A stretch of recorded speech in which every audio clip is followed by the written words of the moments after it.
Voici un exercice de géométrie pour une classe de 4e. L'objectif pour les élèves est de savoir dessiner la rotation d'une figure géométrique sur un centre de rotation et avec un angle.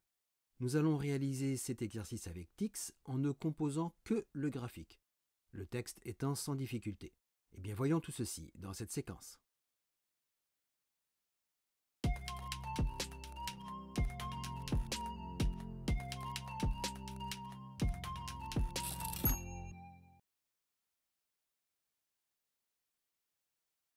Dans le préambule, nous déclarons l'utilisation de Tix ainsi que de plusieurs bibliothèques.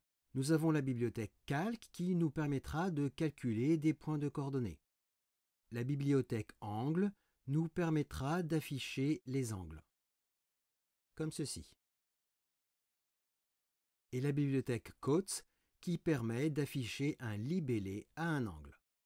C'est ce que nous aurons ici.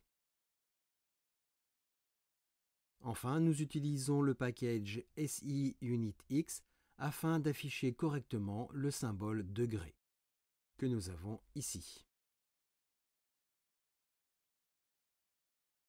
Dans l'environnement Tix, nous déclarons le polygone initial sous la forme d'une figure pic et les différents styles qui seront utilisés dans le graphique.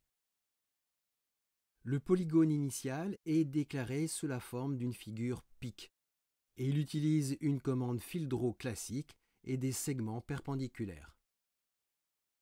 Le style vert permet simplement de colorer les deux polygones.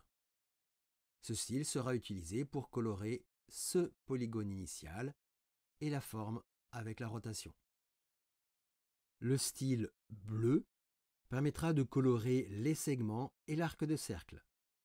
Le style rouge permettra de colorer l'angle en haut, ici.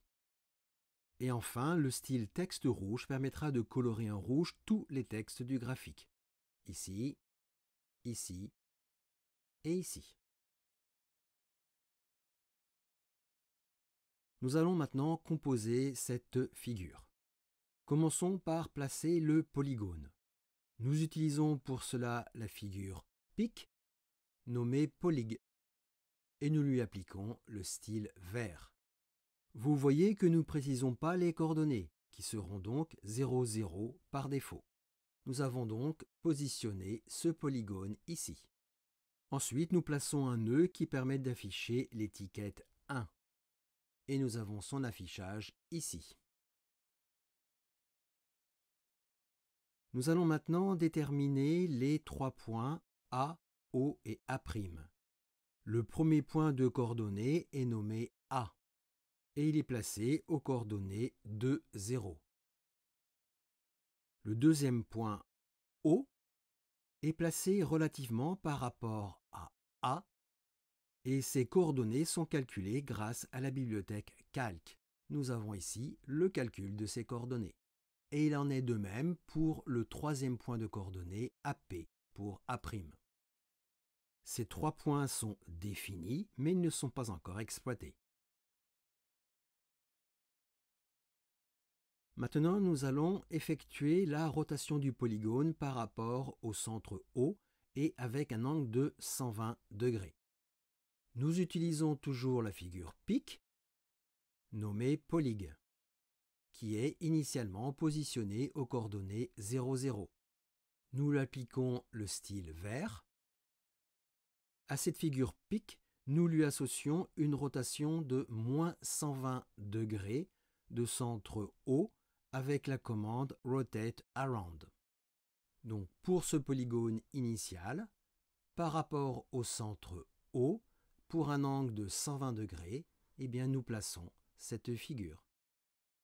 Ensuite, nous plaçons un nœud qui permet d'afficher l'étiquette 2, qui est affichée ici.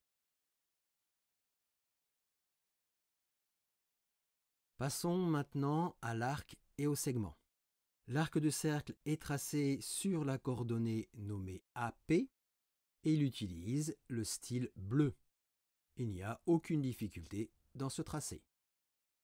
Et nous avons le rendu ici. Les deux segments sont tracés avec les coordonnées des points A, O et A'. Sur ces deux segments, avec des nœuds, nous affichons les deux symboles slash qui utilisent le style texte rouge. Nous avons le premier nœud ici et le deuxième nœud ici.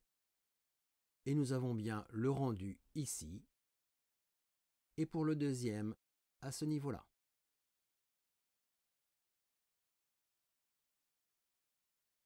L'angle en haut est tracé grâce aux bibliothèques angle et quotes.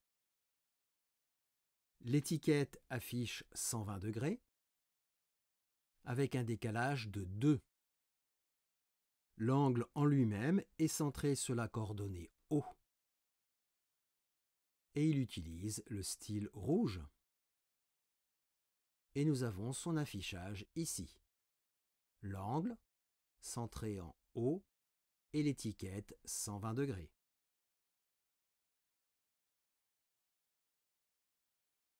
Terminons la composition de ce graphique avec l'affichage des points de coordonnées nommés. Avec un nœud, nous affichons la lettre A au point de coordonnées nommé A. Le principe est le même pour le point A'.